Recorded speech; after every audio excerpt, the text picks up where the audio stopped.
Olá, boa tarde. Eu sou a professora Valéria de Magalhães, docente da USP-Leste, coordenadora do GEPHOM.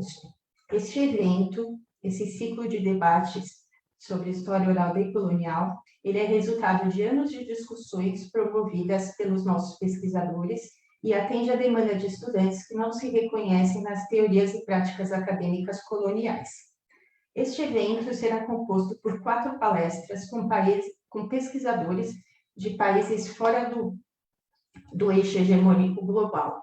Por favor, acompanhe a nossa agenda nas redes sociais, principalmente aqui no Facebook do GEPHOM. O evento ele vai ter a seguinte estrutura. Eu vou apresentar agora o professor Mahuika em inglês, vou passar a palavra para ele.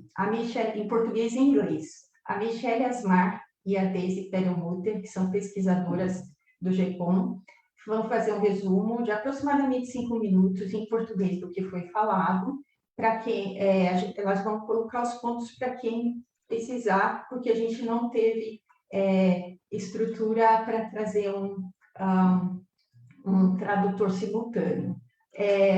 Em seguida, faremos um comentário final sobre a palestra e passaremos às perguntas da audiência. Então, perguntas e comentários poderão ser colocados aí na transmissão do Facebook. Agradeço, então, a todos pela participação no evento, pela ajuda do Hugo e da Adriele Regine, pelo material de divulgação, agradeço à secretaria, aos funcionários da IASH que nos ajudaram com divulgação, questões técnicas, e a todos os pesquisadores do GEPHOM, que são a nossa inspiração aí para esse trabalho diário e para trazer tanta coisa interessante para a gente, né? Tantas possibilidades de reflexão. Bom, agora eu vou fazer uma apresentação em inglês, já atualizando para todo mundo que eu tenho um super sotaque, que, aliás, é parte da minha identidade, e nós não somos americanos e nem ingleses, então já aproveito para falar para os meus estudantes, para todos os imigrantes, que é ok ter sotaque, tá bom? To the audience, I apologize for my strong Brazilian accent, which is part of my identity. First of all, I would like to present Dr. Nepia Mahuika, who is a PhD in history and a professor at Waikato University. He is also author of many articles on decolonized oral history and author of the 2019 book, Rethinking Oral History and Tradition, an Indigenous Perspective, published by Oxford Press. Professor Mahuika has challenged many principles of the westernized oral history. Oral history is usually considered to be raised in the middle of the 20th century, but according to him, this perspective ignores centuries of indigenous experiences. He also challenges the idea of oral history centered only on the relationship between interviewer, and interviewees, which excludes other forms of orality. He presents a wider idea of the method and of public history. I would like to let Professor Mahuika also know that despite our geographic distance, Maori and oppressed Brazilian groups have a lot in common. Since the invasion of our lands by Portuguese colonizers in 1522, Brazilian indigenous people were victims of a genocide. Today, indigenous population here are only 25% of the total population before decolonization. They are still struggling against poverty and still have to fight for land. So, eu gostaria de dizer que o GEPHOM se posiciona contra o marco temporal. Also in this country, 5.5 million Africans were enslaved for 300 years. So, oppressed people here are still trying to legitimate Brazilian history from their point of view. That's why it's so important for us to share experiences on the colonial oral history. GEPHOM, our Oral History and Memory Group, is a research center at the University of São Paulo. Our campus is located at one of the poorest areas in São Paulo City. It's very important for us to be in touch with new methods that will make sense to the reality of the communities surrounding our campus and beyond. To the audience, I inform that the questions to Professor Mahuika can be posted on the comments on Facebook, both in Portuguese and English. We will also provide a 5 minutes Portuguese abstract to the audience after he speaks. Then he will answer to the audience questions. Thank you all for being here today. And Professor Mahuika, we are very, very glad to receive you here. So now it's your turn. Thank you very much. Kia ora, tēnā tātou katoa, i aku nui, i aku rahi. Thank you for having me. I just want to start off by acknowledging everybody in my language and to thank you for having me come and speak to you all. I'm a little nervous about speaking to to a group in English about Indigenous stuff when English is the colonizer language that I have to engage with, and so, but it's good, and it provides this opportunity for me to slow down a little bit, be a bit clearer, and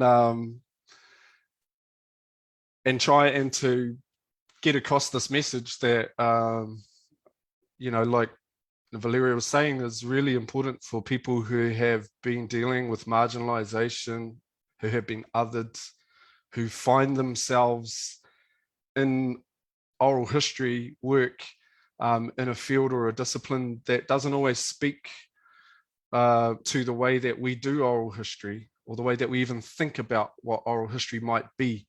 So I'm really excited to be able to share my work and the things that I've been brought up with, and that I've been researching, and that I've been thinking about my whole life as an Indigenous person and as an oral historian. So let's start with a little bit about New Zealand and Aotearoa, and putting me in context a little bit, because I'm Māori. I'm from Aotearoa, New Zealand, which is, I'm not sure if people know their geography that well, but we're in the South Pacific. Sometimes New Zealand gets confused with Australia, and we're not. We're a completely different country, but we're part of this. The Pacific's really, in some ways, is divided up into various groupings like Micronesia, Polynesia, and sometimes, we conflate everybody together, but Māori are part of the Polynesian genealogical group. I think genealogy is maybe the best word I can use in English to describe that relationship. So we share very close relationships as Māori people to other Indigenous peoples in the Pacific, like Samoan peoples, Tonga, Niue, Vanuatu, these different parts of the Pacific we have connections to. And we're the most southern people in the Pacific in New Zealand. So we're the closest to the South Pole, really. So we're on that side, and we're close to Australia.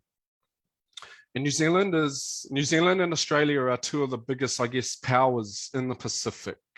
But the Pacific itself, when you think about the Pacific, it's cradled in this Pacific Rim in the circle with the United States, Chile, who's a colonizing power in Rapa Nui and Easter Island. And so the Pacific as a colonial space is very much connected to lots of different colonial pasts. So in New Zealand, our colonizers are British people and the Dutch, which is where we find that name New Zealand comes from. Whereas other parts of the Pacific are colonized by the French. Other parts of the Pacific are colonized by America, like Guam, and of course, American Samoa. So I think I need to point that out right from the outset to be really clear that when I talk about being Indigenous and I'm talking about decolonization, it's in a particular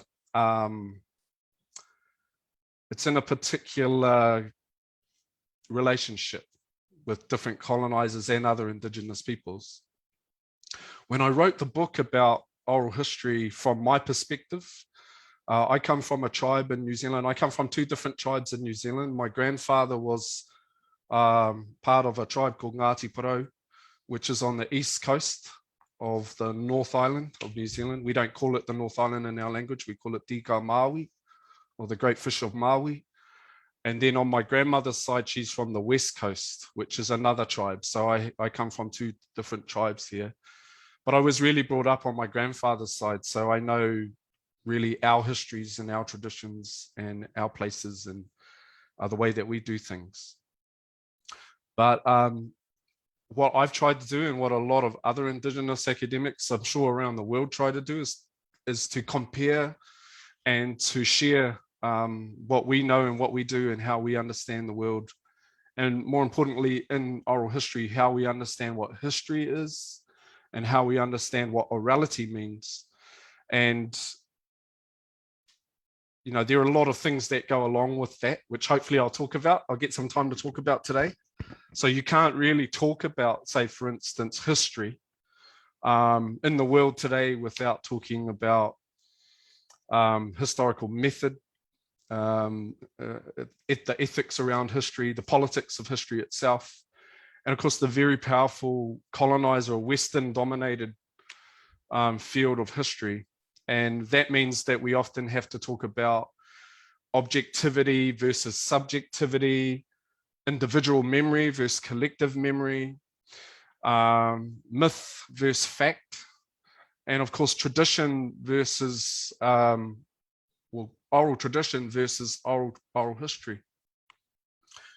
And so I come from this place where, fortunately for us, we have a lot of people who still speak our language, are still native speakers of our language, still live on our land. Māori people have lost a lot of land like other Indigenous peoples. We have gone through language loss like other Indigenous peoples. And of course, most importantly, we've had to engage with that loss of political power and the power to be able to define yourself on your own terms, because that part of the colonial project is really one of the most insidious and problematic parts of colonization that all Indigenous peoples have to engage with. So when I was thinking about oral history, I'm really thinking about how do Indigenous peoples do oral history? How do Indigenous peoples understand what history is? And what does the form of oral history look like to Indigenous peoples in practice? And in my time at university and in academia, as I've made my way through the historiography and the literature and the research in oral history, I've consistently tried to think about how do Indigenous peoples, at least from my perspective to begin with, how do we think about what an oral history methodology should look like and what it should be like? And so in order to do that in the field of oral history and even in oral tradition, you have to know the field. So you have to do that background work to begin to understand, you know, what have mainstream, you know, oral history scholars and thinkers thought about, or at least defined what we do as oral history. And so my work is very much coming from that perspective of critiquing and challenging the field as it exists right now. And it's not new. I mean, we know that this has already been done. Feminist oral historians have questioned that the way in which oral history should be done and be thought about. We know that feminist oral historians have said to mainstream oral historians and the very patriarchal, powerful patriarchal center and core of history entirely that you need to rethink the way that the past is engaged with, so that we can give voice to the silence, that we can give voice to the marginalized. And so Indigenous peoples are not the only people in that space discussing the need to give voice to the oppressed. In fact, one of the most greatest people in my reading list who's ever talked about that is a Brazilian scholar, is Paulo Freire, who's an educationalist who is known throughout the Indigenous world. And in fact, we draw on his work with illiterate peoples, with the impoverished, and we draw on his ideas around his very Marxist ideas around transformative praxis and consciousness raising, and the importance of becoming aware of your oppression and finding ways through that praxis to be able to deal with that. And so decolonization in my part of the world, we often refer to Freire, and we often refer to Fanon, and we refer to many other scholars who are not always talking explicitly about Indigenous peoples, but they are talking about the silenced and the oppressed and the marginalized.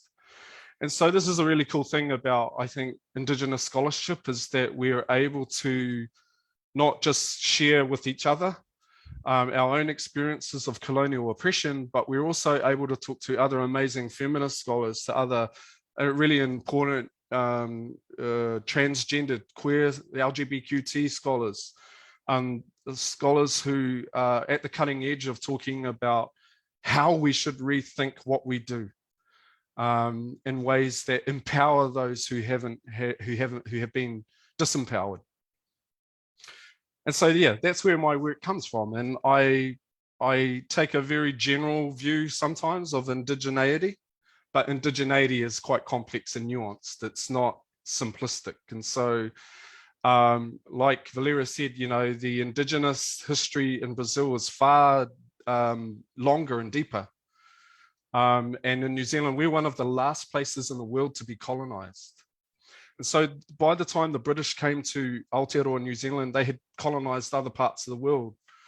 And I think they thought that what they were doing here was better than what they had done elsewhere. And so they were more humanitarianist in the way that they were colonizing us. But it was still pretty awful, obviously. And so there is sometimes a perception, I think, that Māori people in New Zealand have a good relationship with our colonizers. And in fact, the mythology sometimes that comes out of New Zealand is that New Zealand has some of the best race relations in the world. But that's actually not true once you lift the veil off and you start to have a look at what's going on behind the scenes. And I'm sure it's the same with other Indigenous peoples. I know it's the same with other Indigenous peoples around the world. So that's me. That's where I come from. I'm Māori, I'm Ngāti Porou. I grew up in a world where oral history was normative. It was a normal thing. Our past is passed on orally predominantly. We don't go to books for our history, but of course, being in the New Zealand education system, I've seen both sides of that. And so if people have read much of my writing, and a lot of the early part of that writing, you'll often hear me or see me or read me talking about that experience. I think this is an experience that Indigenous peoples around the world share, where colonizers, in the process of colonizing you, appropriate you. So they take an appropriation of your culture and your language, and in that appropriation of you and your land and your space, in order to become native themselves, they have to appropriate what's native to that space, which includes that native culture. And, you know, America is a really good example of that. And there's some really great work on that done by Native American scholars on that level of appropriation. I like to start there a little bit when I talk about oral history and the history of oral history in Indigenous communities, because most Indigenous peoples, as we've gone through the process of engaging with, eventually with oral history, because first of all, Indigenous peoples have to engage with history and what history means. And, you know, those of you who are oral historians and have been in the business and in the game of oral history for a long time will know that oral historians themselves have had to fight and clamor for space in the discipline of history itself. In fact, Alessandro Portelli writes very clearly about the problem that oral historians had in Italy, just to be taken seriously as a field. And this is part of the legacy of oral history in mainstream historical, in the field of mainstream history itself. And so in order for Indigenous peoples to engage with oral history, we first actually have to engage with history generally, as oral historians have. And it's one of the things that I really like about oral history, that oral historians, and one of the things that attracted me to the historiography of oral history and the methodology, is that oral historians were making space for the practice of orality and the importance of memory in ways that I think other historians were struggling with because of their sort of fixation on empiricism and the archive, right? And writing, essentially writing. And so oral history, as other oral historians have pointed out, was very much on the outer, very much marginalized in the profession. And it's really been during the course of the 20th century in mainstream history that oral history's made a resurgence in the field of history itself. And that's because oral historians have argued for the importance of subjectivity and not just empirical fact, but for the importance to understand that it's not so much what people, it's not the truth of what people have done in their historical experiences, but the reasons why they have done things. And I think Alessandro's work's a really great example of that. So Portelli's work is a really good example of the fact that oral historians are interested in subjectivity and not just empirical fact. That in his book, The Death of Luigi Trastulli, he's looking at a false memory, and he's writing an entire book on how this false memory has meaning. And I think this is incredibly powerful. This is an incredibly powerful thing in the discipline of history itself. But that doesn't mean that oral history is perfect. So once we get into oral history itself and we start to think about, well, what does oral history really look like?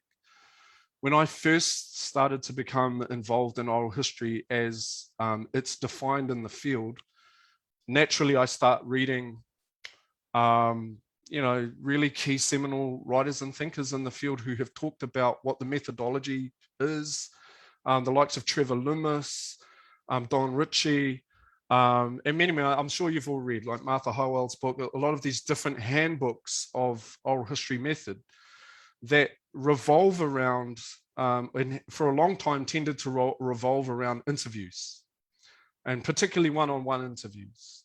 And that methodology produced a form, and the form is the recorded interview, which sometimes is transcribed, although Portelli urges us not to work from transcriptions, right? He says work from the recording. And he says that we work from the recording because we're oral historians, right? We want to listen to tone, meaning, absence. We want to listen to all of those things that matter to the ear.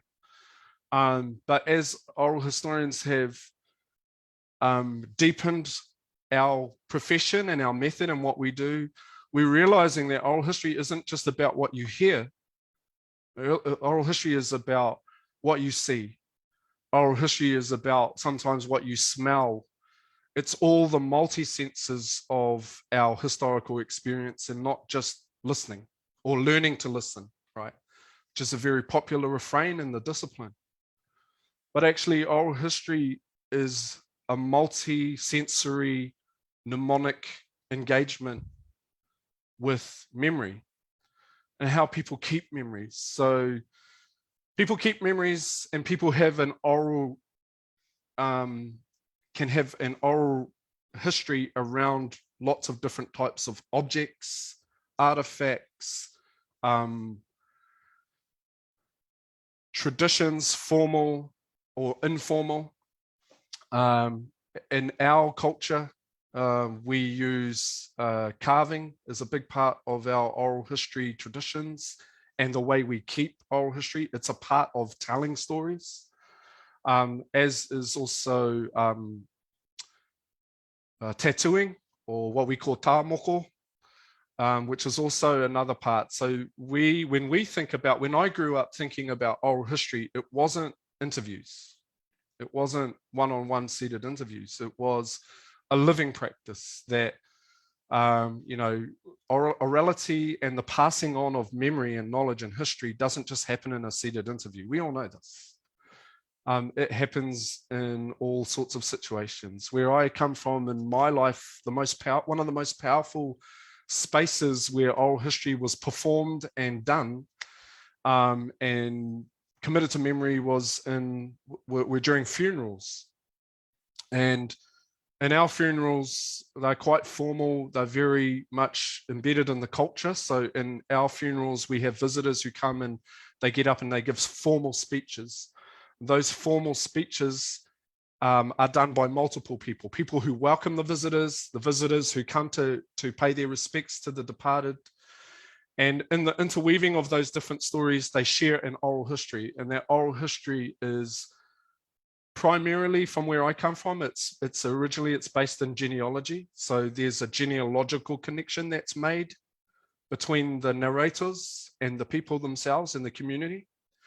And then that moves on to lots of other things. And it's that sort of orality and past that I grew up with. And that's what I wanted to share with the oral history community, to show them that the form of oral history is different. The form of oral history is not just about writing. The form of oral history is multi-sensory. It's not just about listening. It's not just about transcribing. It's actually involves a lot more when we think about the form. And if we think about the form in different ways, and we open up the way that we think about what the form of an oral history looks like, then we start to include other groups who've been previously marginalized and silenced. When colonizers came to New Zealand and other Indigenous spaces, they very quickly set about marginalizing Indigenous histories to the realms of fantasy and myth and legend.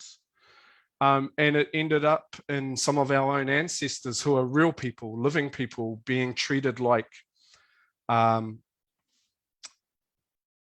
people out of fairy tales.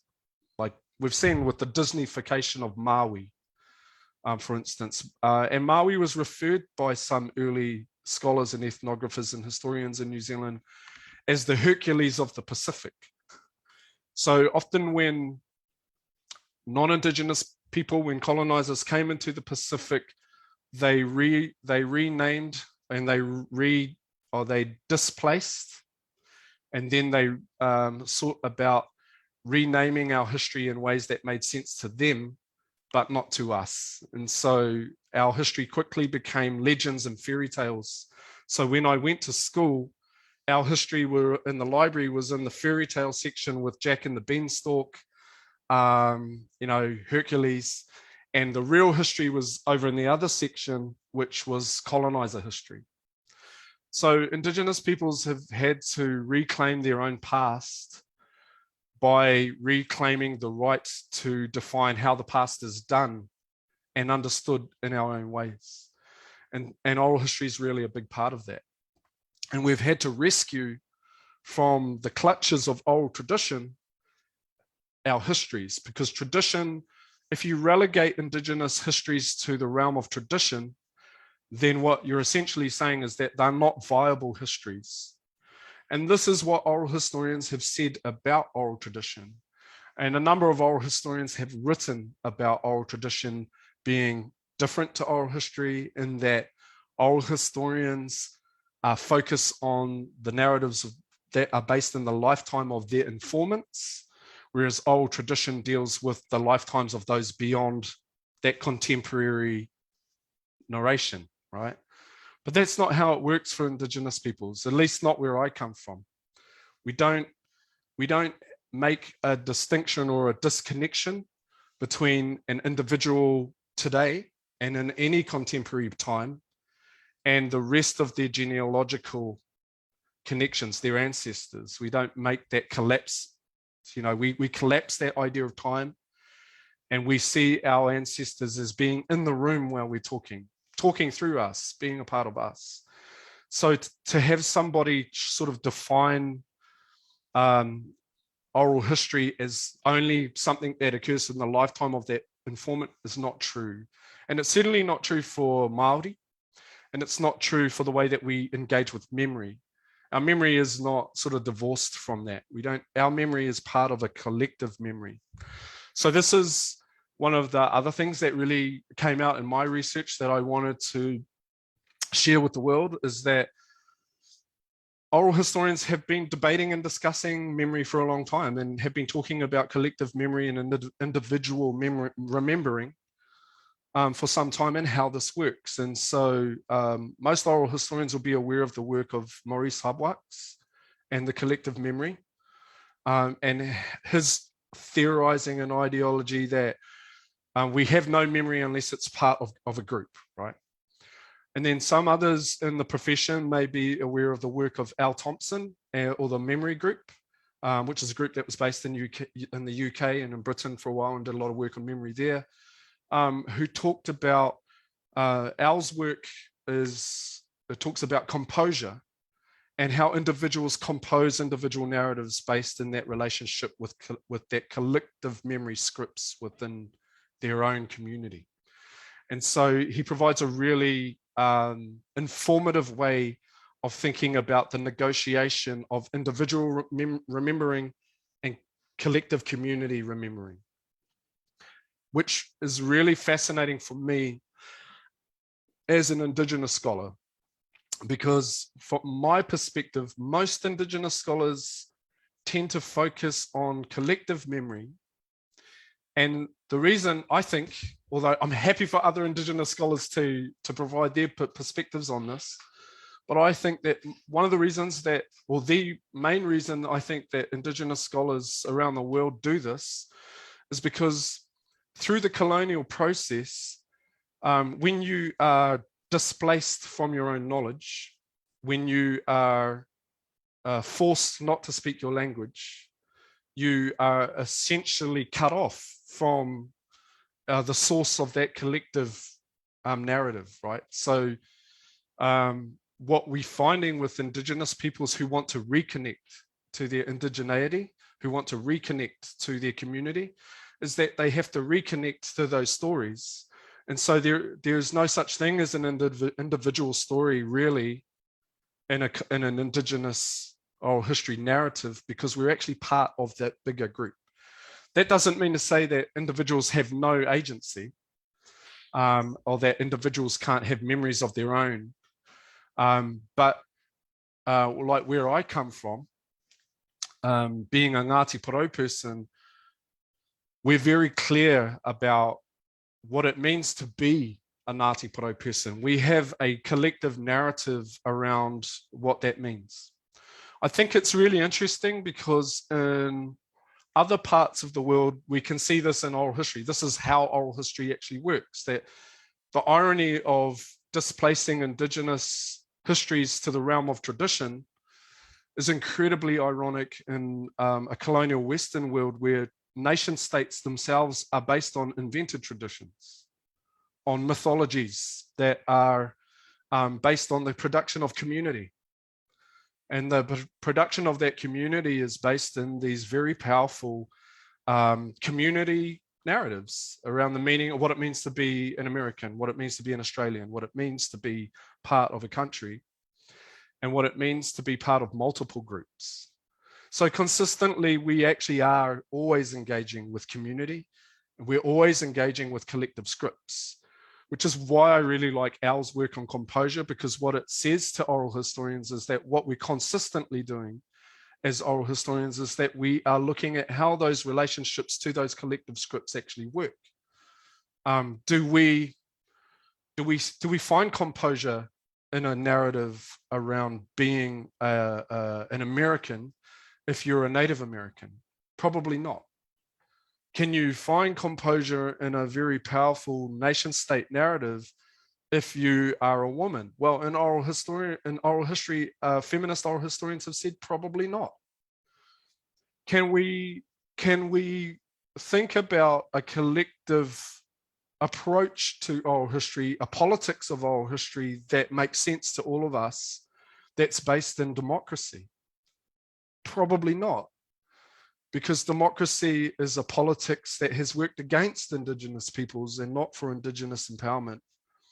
And it's very difficult to see how democracy and the idea of some sort of equal egalitarian approach to giving voice to everybody actually serves the oppressed and the marginalized, because it's more tokenistic and lip service than it is actually anything else. Which is why that Indigenous decolonial politics is far more pressing in its denouncement of those ideas that exist in the mainstream, that exist already in those mainstream colonizer ways of thinking about how we do history, what oral history is. For Indigenous peoples, then it changes the way that we think about oral history methodology, because we're not just going out to do one-on-one narratives. We're going out to see how Indigenous peoples share stories. And a number of Indigenous scholars have talked about how we do this, that from the likes of Julie Cruikshank talking about life lived like the myth, that these mythical stories that they are passed on from generation to generation provide precedents by which those in the present live their lives. And it's very much the same in New Zealand. One of our really great historians here, Ranginui Walker, wrote about the importance of what colonizers called myth precedents in our own history as being really important to the way that Māori talk about their identity and our history and our politics today. And so that relationship is inextricably connected. So when we're going out to explore and investigate the way that those communities do oral history, we're seeing oral history in a living context. And we're seeing it used by Indigenous peoples to be Indigenous, to be ourselves, and to continue a line of knowledge sharing that has been passed on from generation to generation. And as we're doing that, we're also going to universities and we're reading the Western literature, and we're becoming aware of what they say and how what we do is quite different. So my book and the research I've been doing and what I've been arguing on oral history is built around this critique of the field of oral history, its methodology, its politics, and of course its ethics, because when we start to think about going out and doing oral history, there's an ethics that goes along with that in Indigenous communities. And Indigenous scholars around the world have written quite at length about good ethics in these communities, which includes who should do that oral history. Should anybody just go into an Indigenous community and just help themselves to Indigenous knowledge? Or should there be a much more stringent and more involved ethics around that? And where should that ethics come from? So in my work, I write about the importance of finding the ethical process in your methodology by going to the people themselves, talking to that Indigenous community and finding out what are their protocols, what are their rules, what are their ethics, and then ensuring that the way that we engage with oral history when we're going out to do oral history work with them are on their terms and make sense to them. And so there's a lot to learn. There's still quite a lot to learn for oral historians and Indigenous scholars. So that's my brief overview of my work. And I mean, I could go on and give examples, but I'd love to have more of a conversation and maybe respond to some questions. And I don't want to just be talking at everybody for the rest of our time. So maybe I'll just finish up there.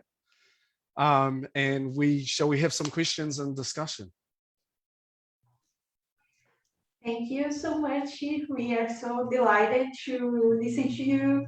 We have a lot of questions here. It was amazing. And before you answer the questions, Michelle is going to make a short abstract of what is said. 5 minutes, Michelle. Is that okay? And then we are going to have some comments and questions from us and from the audience. Okay? Thank you so much. So, Michelle.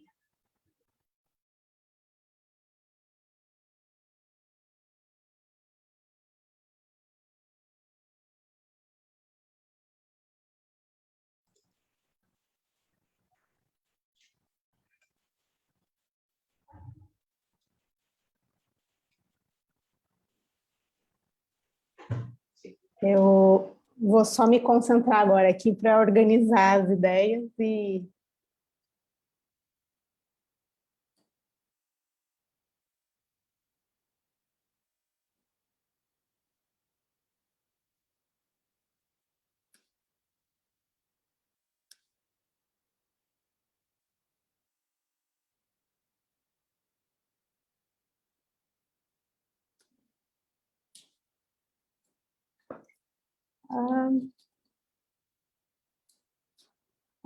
acho que eu vou começar, vou falar mais ou menos traçar esse panorama, pensar as ideias gerais e já posso falar?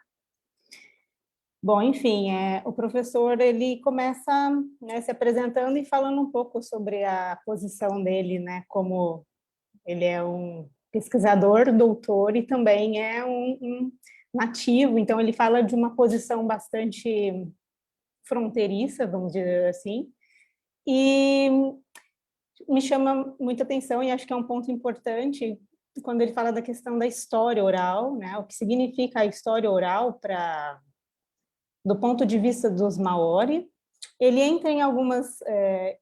ele traz algumas especificidades sobre os grupos, né, indígenas do Pacífico. Eu acho que não vem muito ao caso aqui entrar nessa questão, que é bastante complexa para o momento. E o que ele traz de importante, eu acho que é pensar o que é a história oral, quem está autorizado a construir essa história oral, a relação da história oral com a memória individual e memória coletiva, e a importância da memória coletiva para os Maori, no sentido da transmissão de um conhecimento que é para além da vida, né? Para além da existência individual. Acho que para mim foi um ponto bastante importante da apresentação. E ele rejeita a ideia, eu não sei aí se é um traço comum a todos os Maori, tá até interessante de perguntarmos depois, a rejeição da ideia da história oral tal como ela é muito calcada nos recordings, né, nas gravações, nos registros gravados, e que o modo como eles interpretam é um modo mais amplo do que os acadêmicos têm interpretado, né, a história oral. Então, ele traz acho também que é central porque ele propõe uma nova conceituação de história oral, né, que é algo que é muito está para além do que se percebe talvez essa visão bem estreita, né? Que é multissensorial. Eu anotei aqui muito rapidamente. É multissensorial e ele usa um outro termo que eu não estou... Anotei em dois. Deixa eu só buscar aqui. Multissensorial e acho que mnemônica, né? Então, quer dizer, o que ele está propondo é um sentido muito mais ampliado, né, do que é considerado pelos acadêmicos. Acho importante também essa questão que ele já vai caminhando para o fim e ele pontua a relação da democracia, acho também importantíssimo, como é que a democracia tem lidado com o pensamento mesmo, né, maori, e que não tem os representado politicamente, eles não estão representados, né, mesmo quando se considera que é mesmo estando falando sobre democracia, eles não têm sido contemplados pelo sistema político, em termos de visibilidade, E outra questão também que eu pontuei, que eu acho que também é central, é a da metodologia, né? Qual seria essa metodologia, na verdade, né? E que traz um pouco traz um pouco da ideia de quem está autorizado a falar sobre os indígenas, né? Uma outra questão é quando ele... até a Deise está me lembrando aqui de me mandar que ele fala sobre o quão esse processo de marginalização acabou transformando mesmo a história maori, rebaixando, né, invisibilizando, marginalizando, a ponto de transformá-la em conto de fadas, de você encontrar em prateleiras de instantes, bibliotecas, a história maori do lado enfim, de contos de fadas, né, e de lendas. Enfim, é um processo também que mostra talvez eu acho que esse esvaziamento de sentido, né, do sentido histórico, da importância histórica. E que mais? Então, acho que, não sei, central seriam esses pontos, né? Começando pela própria, de onde ele fala, né? A metodologia, o que é a história oral, e a ideia da relação, e a relação entre história oral e tradição, né? Tradição oral, que é muito mais complexa, e esse rebaixamento, né? Esse processo o saber normativo, esse saber pretensamente universal, né?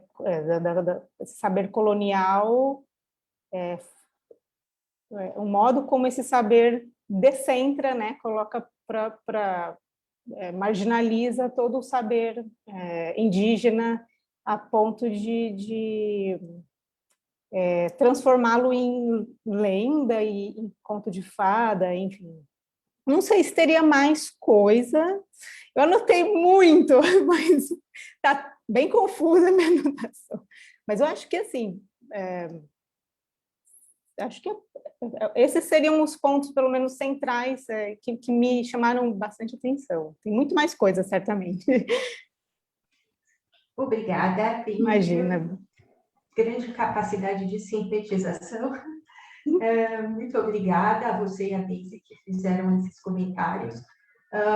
Well, I think Deise is going to make some 5 minutes comments. And before that, I would like only to say, Professor Mahuika, that all these readings about the colonial oral history are, making me think if oral history is really possible when you are from outside the group, So I have a question about that I think Ana Paula is going to read for you. But some stuff, I'm reading kind of personal crisis, because I don't know if, even if you are in a good intention to do a good work, still, if you do the traditional oral history, you are kind of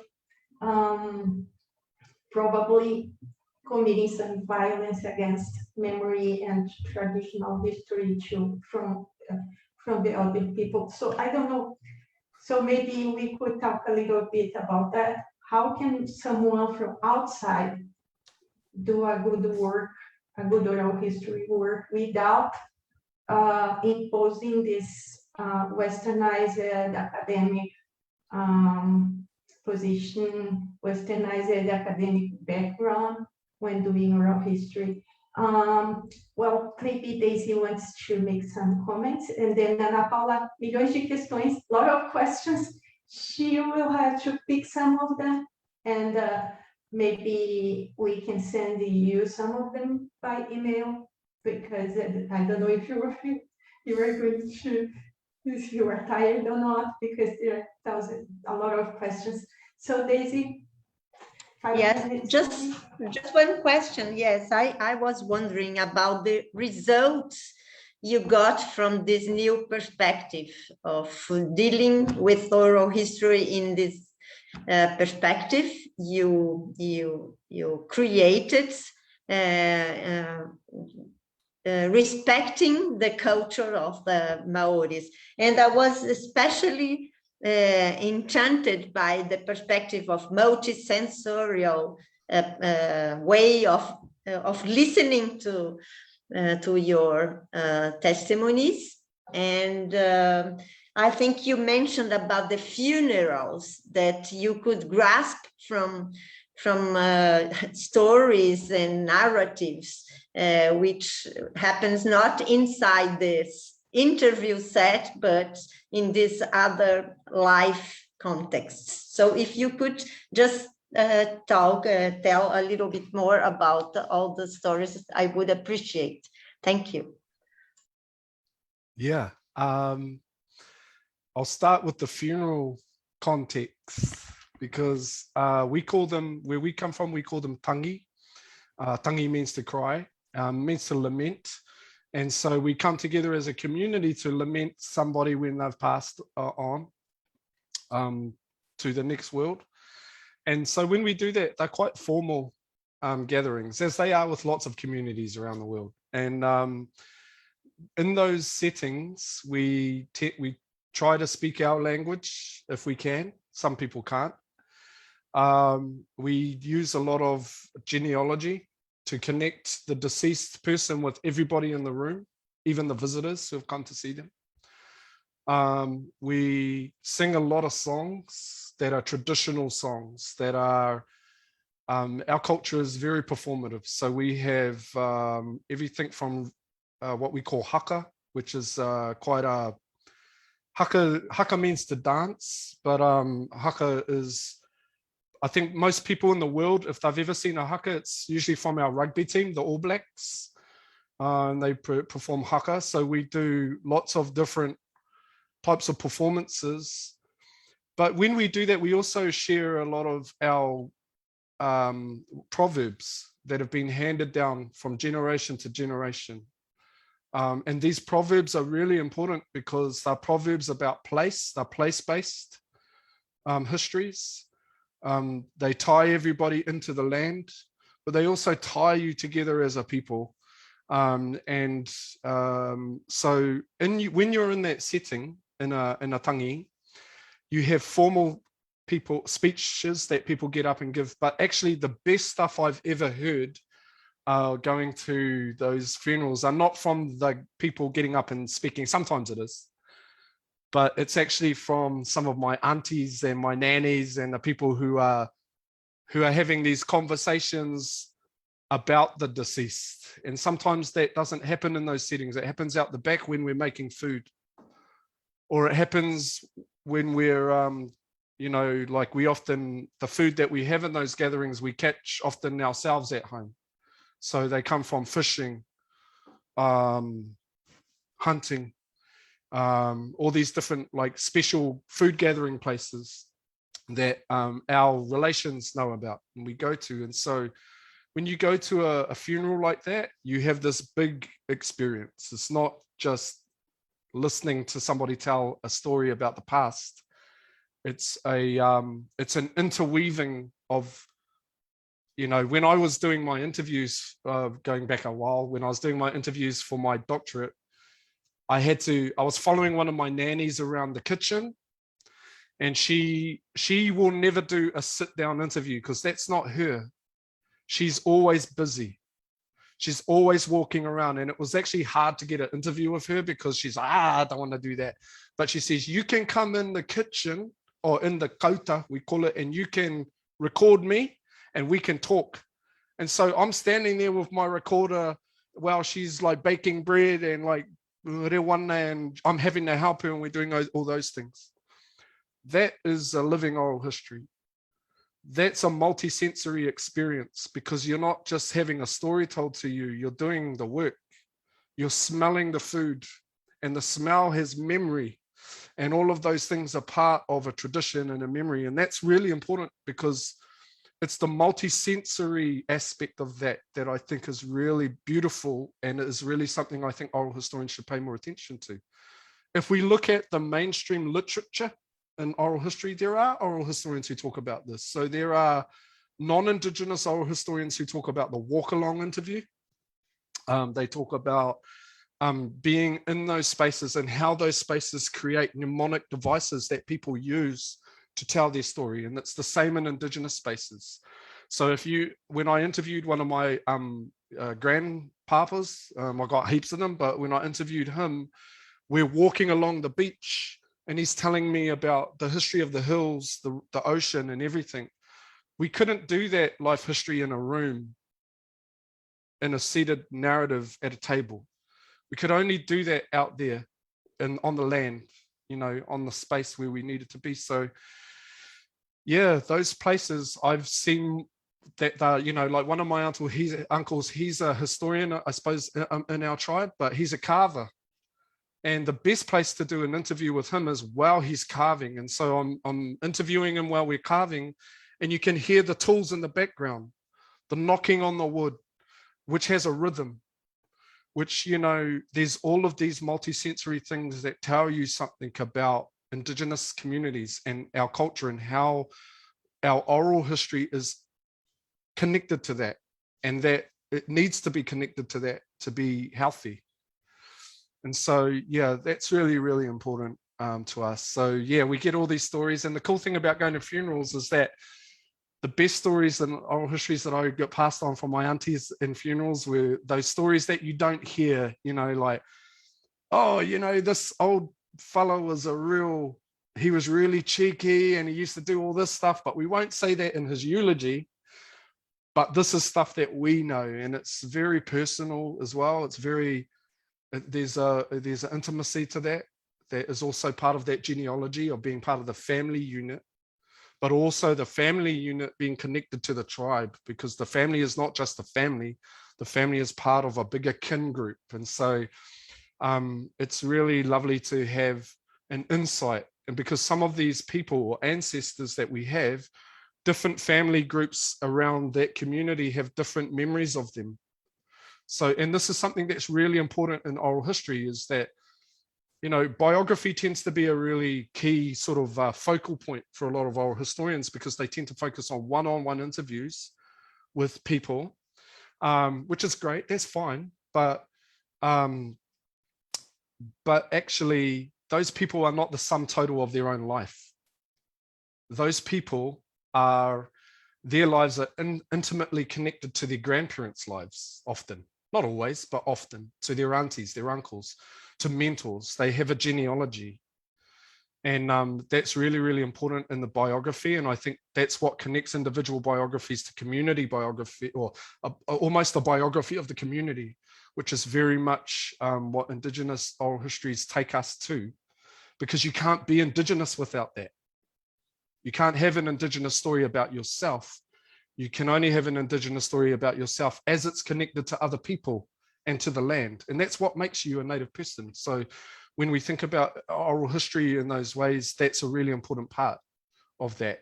And for a decolonial experience, it's really important for Indigenous peoples to reconnect to that, because they might have lost that in their life. Like people I know who moved away from home, didn't grow up with the language, lost contact with their own relations, went home for a funeral, and they're like, wow, I'm suddenly discovering who I am, because these stories are my stories and they're me. And so that's what I mean when I talk about that. When you go to those spaces, you're learning about what it means to belong, and what it means to be a Native person in those spaces. And so they're incredibly powerful. I find them more powerful than one-on-one interviews, but it doesn't mean you can't do one-on-one interviews. We still do them, but we just don't use those as the primary way of thinking about Native peoples. We do what Huanani K. Trust, that great Hawaiian scholar, said: put away your books. We do what Vine Deloria, great Native American scholar, said: learn to listen. And we talk, you listen. And so that's very much the ethics of that Indigenous relationship to being in those spaces, that you're listening to how the stories are told and in what ways, and what are all of the devices that are being used to tell the story. Thank you. Ana Paula, você consegue falar? I think she's going to read, I think, many questions in a blog. You prefer I read all the questions or Yeah, one by one? some of them, All the no. questions? All right. Grupo de questões ou todas juntas? E aí ele responde, porque senão vai ficar muito... Okay. A lot of compliments, Professor Mahuika. We have a lot of questions for you, a lot of comments about your speaking. First question is from Hugo. He asked, are the imaginary representations of Maori too masculine or disseminated by groups of men, segregated from groups of women? What context do we have to best interpret this portrait? Bruna asked about the methods of oral history, how the professor dealt in the beginning with the methods and the expectations of the academy in relation to the way he used oral history in his researches, if there was any difficult or not. Valéria. Shall I try and answer those two questions first? All right. Shall I? So the first question was about men and women's roles. That's the first question? Did I interpret that right? Hugo, and the second, Bruna. Right? Ele perguntou se é sobre papéis de gênero, né? Yes, Hugo, é it's isso? related. Hugo question is about gender, masculines and Masculine, women. gender. Yes. Well, let me try and respond to that. I think, so from an Indigenous perspective, gender is masculine and feminine, and different gendered identities are different for different Indigenous communities, and they're not all the same. And different Indigenous peoples have their own ways of talking about those roles. You know, when somebody's like often, you know, different Indigenous peoples don't use the same Western categories of, you know, male and female. So it's difficult to talk about gender in those terms, because sometimes that's what happens when we're talking about Indigenous peoples and gender, because we get stuck in terms about gender and masculinity and femininity that are not our own, that they were brought to Indigenous spaces by outsiders, by colonizers. And so for me, where we come from, we have different ideas around gender. We have different gendered identities, and different tribes where I come from have different roles for men and women. I come from a community where we're very matriarchal in our tribe. So our women play and have played a strong leadership role where I come from, whereas in other tribes, they don't. They might not have that prominence. And of course, there's lots of different, you know, clearly, like there's different roles for men and women within those spaces. And I don't want to sort of, you know, because Indigenous understandings of gender are different, I don't want to give an answer that makes it sound as if this is Indigenous people generally. But I can tell you about where I come from, and in our relationships, you know, some of our women are speech makers. They are composers of song. They do everything that all the men can do.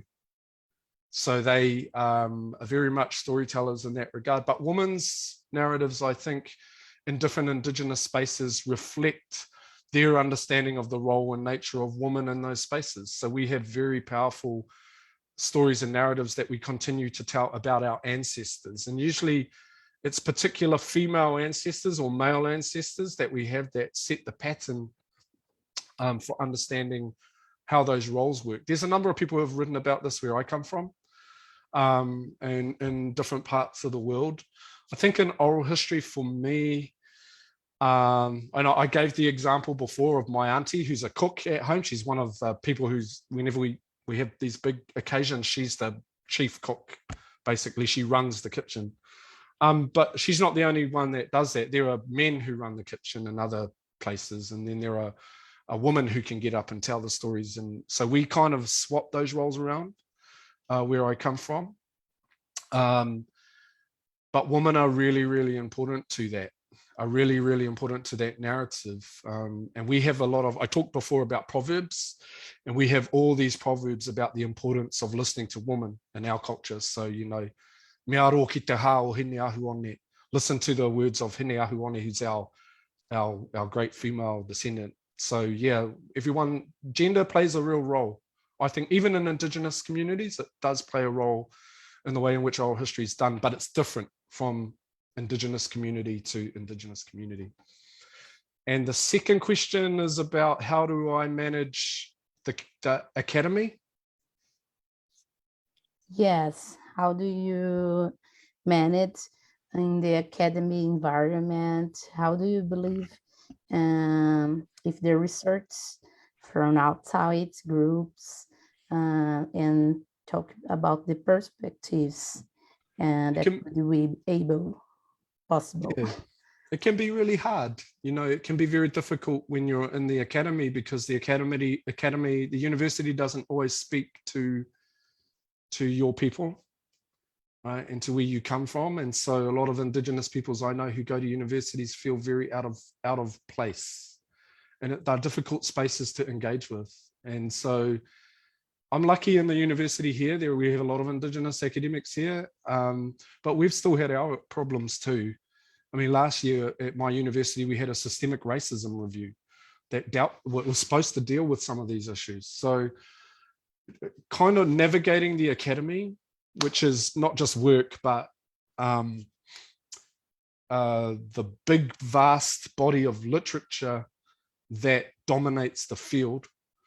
You know, it's about creating space for those voices to be able to be heard and exist in those spaces without being interpreted by other people, because there's a long history of Indigenous people's knowledge being misinterpreted by other people, and they've got it wrong. And so Indigenous peoples have had to go back and kind of clean up all those mistakes. And so, and that's been going on for a long, long time. And so in New Zealand, we've actually had to put right a lot of the mythologies that academics have put in place about us, and that were not true. And so a lot of Indigenous peoples are doing that. And so I guess sometimes we find ourselves almost being like, and we don't want to do this, but we sometimes end up being the Indigenous police, like in the academy. Nobody wants to police. We don't want to police other academics, but sometimes we have to say to them, hey, that's not right. You know, that's poor ethics. That's not how you should engage with Indigenous communities, or that's actually not true. And you end up sometimes in those roles, and it's very uncomfortable. And we didn't come here to be the police. We came here to create space for our knowledge and our people. So it can be difficult navigating that. But what I do is I always put our knowledge at the center of my work. And then I try really hard to make sure I know the field, that I know what I'm engaging with in the mainstream field, because I know my Indigenous community, so I know what we think.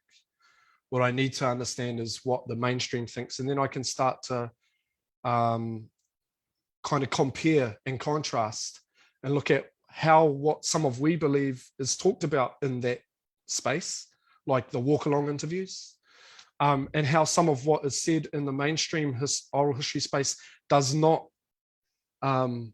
cross over very well to our community. And that's really important. And so a lot of my work is, that's exactly what a lot of my work is doing. It's talking about what oral historians have said oral historians do, and whether or not that's what we do or not. And whether or not we're like, yeah, we do that, and no, we probably, that doesn't fit with our way of understanding the world. And that's as much as I'm focused on, you know, there's enough to do just on that. So I'm just sort of focusing on that at the moment in my work. And I've been called all sorts of things by different people, angry native, all that sort of stuff. And, you know, feminist scholars knew this. Feminist scholars were dismissed by in the field when they first came on the scene, and they had to break ground. They had to knock a lot of doors down. And Indigenous scholars have to do the same.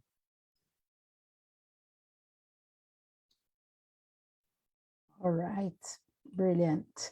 We have two questions about theorics. Third question, Felipe.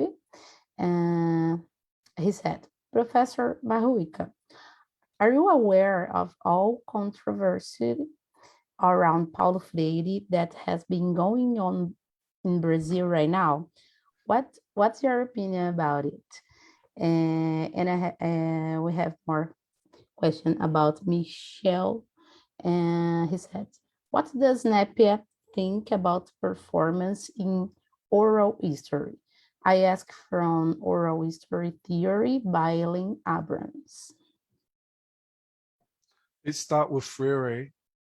Yeah, I mean, pretty controversial figure.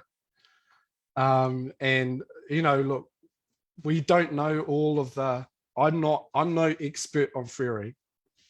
But what I do know is that Freire and a lot of his like Pedagogy of the Oppressed, Pedagogy of Hope, those books have had a massive impact for lots of scholars around the world, and especially for Indigenous academics I know who have used his work. I'm not sure about all the controversy that's happening there and exactly what's going on with him.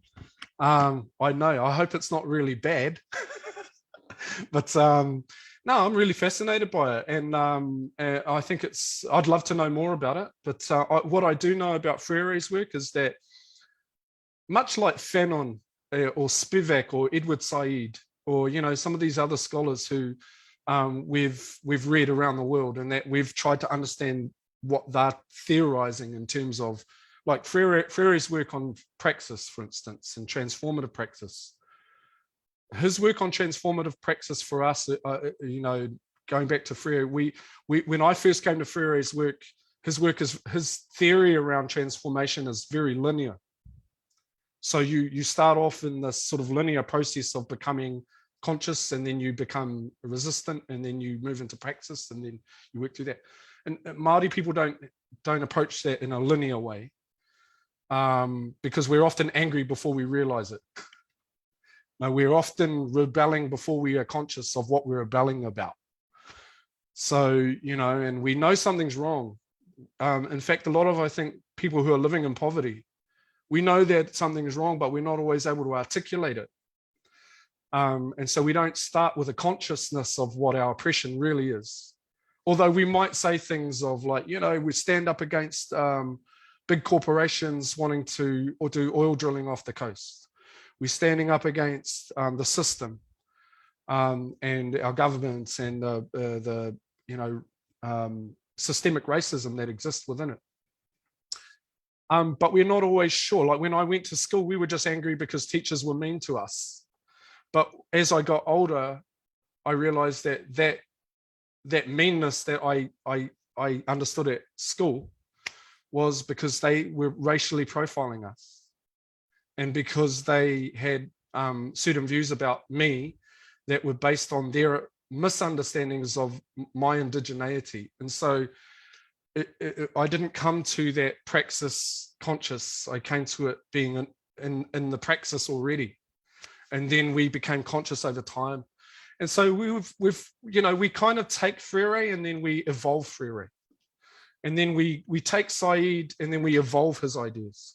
And we take Spivak and we evolve her ideas. And we take Fanon and we evolve Fanon's ideas. And so that's our relationship with a lot of those scholars. And some of what they write about, we take on, and it's much the same as every other non-Indigenous theory that we take on, like historical trauma, for instance, which is Eduardo and Bonnie Duran, who we spend a lot of time reading their work here, and we have our own understanding of what historical trauma means when we're thinking about, say, historical consciousness. So we'll take a bit of Fanon and a bit of Jürgen Straub, a bit of Maurice Hubwaks, a little bit of Freire, a little bit of this, and then we'll consider, how does that work for us? Do we resonate with that or we don't? And so that's kind of been our engagement. But I'm fascinated to hear more about Freire and what's going on over there. Well, I'm going to tell you about Paulo Freire. We are very proud of him. This week he would be 100 years old, so we are celebrating that. But as we have, this new wave of negationism, how do you say that in English? People who refuse science, and refuse people from fake news and everything. You refuse vaccine, you refuse, even the pandemic. So, and of course, we have this on the government and on the politics now. So the government supports this kind of view. So all the celebration for Paulo Freire are being criticized by these people from this, new wave of, we call here negationism. People I think it's negationism. I think it's negationism. Yeah, I think so. Yeah, probably. I don't know if people are using this term in English, but it makes sense. So that's the situation about Paulo Freire. Well, he's one of my favorite authors, and he's, like, for a lot of Maori academics I know and Indigenous scholars, he's huge. He's a really influential person, and a lot of Indigenous scholars I know love his work. So, and because it's really confronting, it's very much in your face. It's very much saying a lot of things that governments don't like to hear. Which is it's right up our alley. We are very happy to listen someone from a different country talking about Paulo Freire, especially now in this political situation in my country, especially this week that we are celebrating 100 years of Paulo Freire, and then we have to face this kind of criticism. So, more two questions, Professor. Can you answer to more two or three questions? Yes, I have your questions. I have your questions. You made 3 questions for him. First question is already done.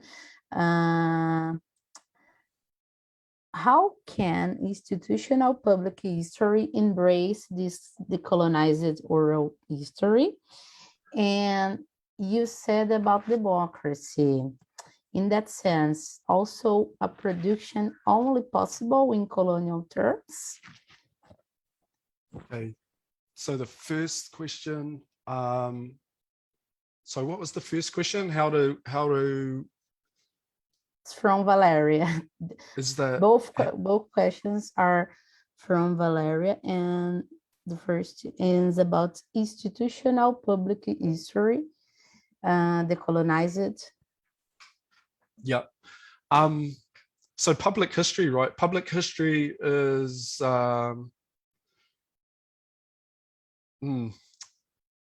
public history, I don't know what, I mean, I'm assuming like public history, surely, I don't know if it's the same everywhere in the world. I know we have our understanding of public history in New Zealand. And then of course there's public history in different parts of the world. From my reading and understanding of public history and my experience with public history is that, the public history in New Zealand, I'm not sure what it's like over there or in other parts of the world, public history in New Zealand tends to reflect a certain type of public, right? Like, whose public are we talking about?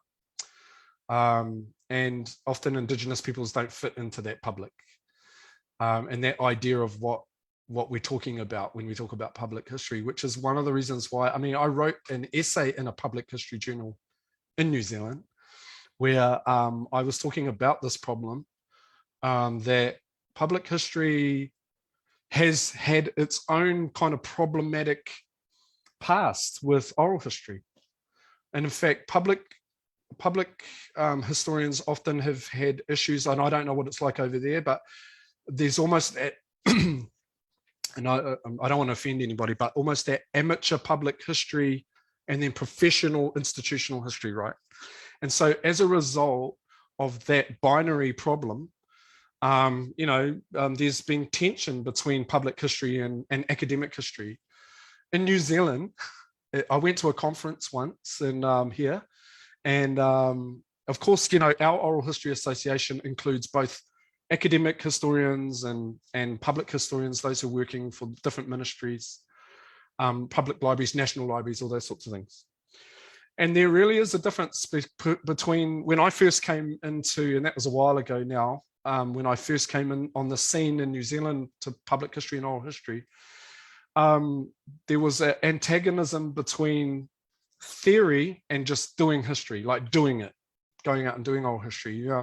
If you know the oral history literature, then you'll know that oral historians have talked about this as different types of modes. Like Michael Roper talked about this as oral history in the reconstructive mode or oral history in the interpretive mode.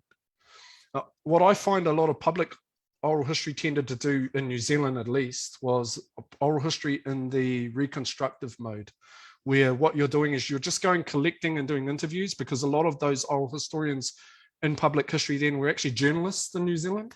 So what they did was they would collect and collect and collect and put them in archives, and then say, we're going to leave the deep theoretical analysis of this to the academics. But we know in the field that that's not really a good way of doing oral history, because oral history is very much an engaged process right from the outset. So if you're not thinking deeply theoretically about your methodology before you do interviews, or before you select an interviewee, or before you even think about questions or putting an interview together, then you're not thinking theoretically. And to think that just going and interviewing people and having those questions engages you with that growing and deepening literature on analysis and methodology in oral history, then you're mistaken. And so what public historians, and I've said this here in New Zealand, is that public historians have to be more aware of the field, that they need to be more aware of the theory in the field. They need to be aware that just running a course at the National Library on interview methodology is not enough. That's a very poor form of oral history, and that just doing oral history, I think that here they called it, they said, we prefer to do oral history. We do the rock and roll version of oral history.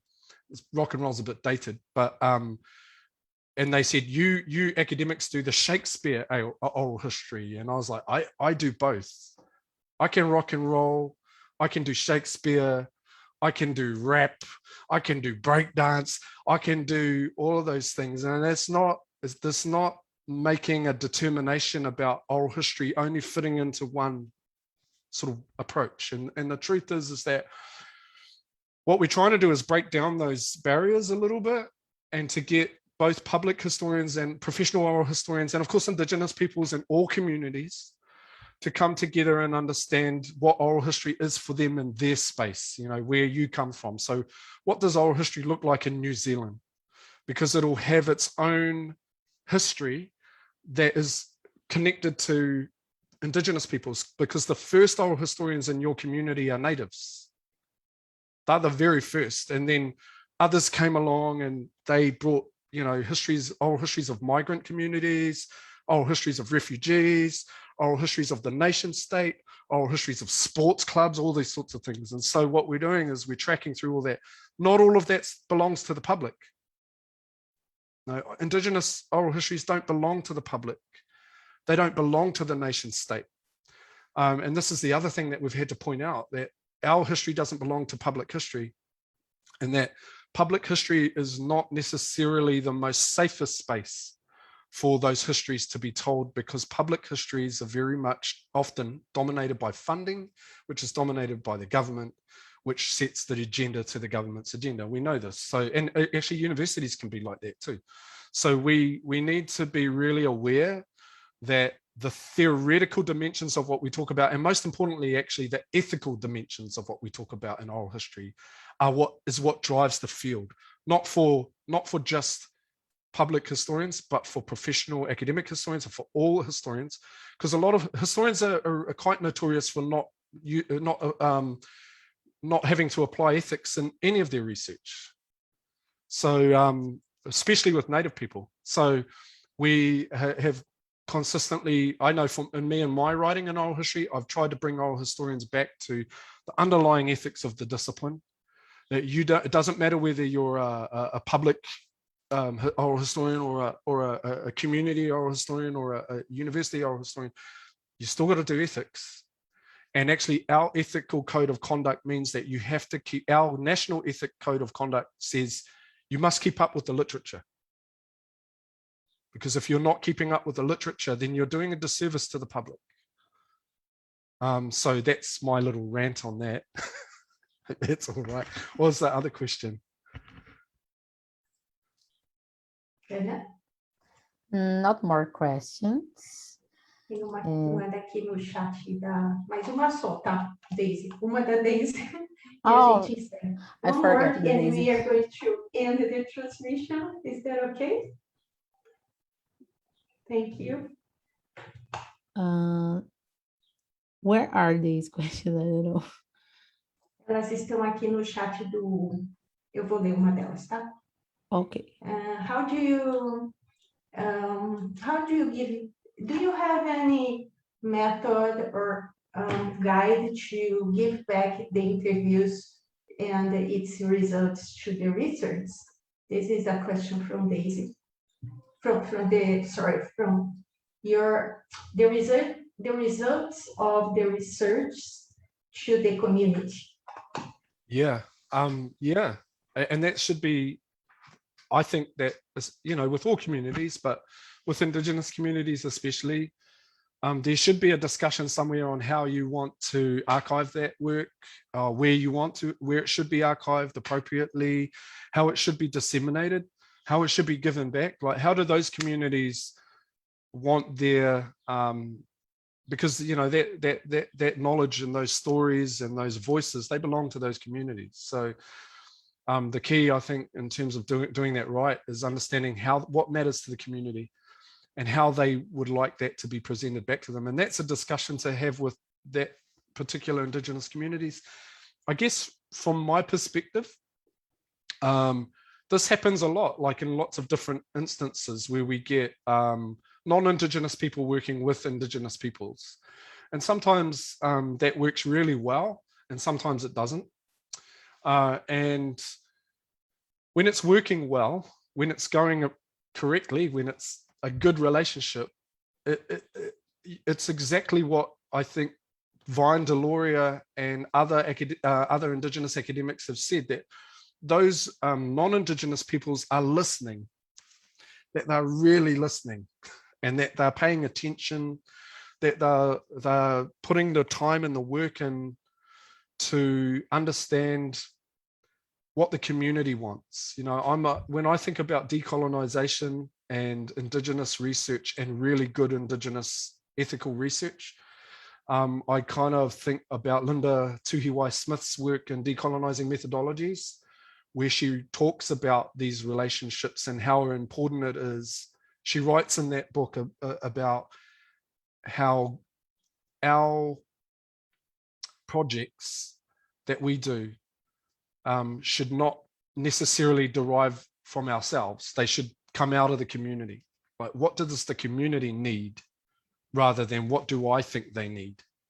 And this is sometimes what we see with non-Indigenous peoples a lot, is that when they want to do work with Indigenous peoples, they go to the community and they say to the community, I have a project and I have a question and I think it will be good for you. And sometimes that Indigenous community, like, we don't need it. Or we don't think that will be good for us because we've got our own problems. And so that's not listening. You know, when you're listening to the community, they will tell you what they need. So, you know, a lot of my work that I do, I don't just think up while I'm in my office. Certain ideas come to me when I'm reading and when I'm doing certain things, but always when I'm working with Indigenous peoples, one of the leading questions at the forefront of my mind is, I'm interested in, you know, collective memory and individual remembering. My aunties and uncles not so interested in that. But what they are interested in is getting their definition of what that might mean from them out to the world. And so I often see myself as a conduit of that. So like, I'm going to go and talk to them. I know the literature, so I can help to tell those in the field what the community means. Like when they talk about collective memory, this is what they mean when they talk about collective memory, and this is what you know in the field. And what I'm doing is I'm creating space for those Indigenous peoples to have a voice, and that they can actually say, oh, we've never read Maurice Hubwak's, but we have an idea about memory. And I think it's my job as an academic who has studied that work, who does know Hubwak's, who does know those people and knows the community. It's my responsibility to make sure that I represent that Indigenous community in the best way I can to help their knowledge become part of that mainstream knowledge, and to be valid and to be verified and reliable, and not to be dismissed the way that it has been in the past. So to me, that's a really important ethical aspect of working with Indigenous peoples. And the best non-Indigenous peoples I know who work with Indigenous peoples, like I've got one of my students, non-Indigenous guy, he helped one of our local tribes here with their settlement with the government just recently, wrote their historical report, and he got told off so many times by the tribe, but he was ready for it, and he was okay to be in that role, and he listened. And as a result, he has a great relationship with that tribe, and he's able to do that work, and he's actually trying his best to follow that ethics of really learning to listen. And you know, oral historians have talked about this. We've written about it. There's books in oral history on learning to listen. So we really need to make sure that we apply that to all groups, including Native people. Well, it was amazing. A lot of things to, a lot of things to think. Tomorrow we have this meeting about your article. So my mind's like crazy now. We all have to rethink our practice in oral history. I think some of us, probably many of us, have this kind of sensitive idea of how to do that without just disrespecting what's important for the community. But still, we are very attached to the European traditional colonial idea of oral history, American oral history. So probably this is valid for them, maybe not so good for us. So I think this talk today and the next 3 talks that we will have this semester are going to maybe change our minds and the way to do oral history. So thank you so much. We really appreciate your availability to be here, and I hope you can come here one day to visit us, visit our university, our campus, and to give in-person speech here. We will be very happy to listen to you again, to exchange experiences. Thank you so much. Thank you for having me. I can't wait to come to Brazil. I can't wait. Yeah, we are waiting for you here. Obrigada, Daisy. Obrigada, Ana Paula. Obrigada, Michele. Obrigada, audiência. Just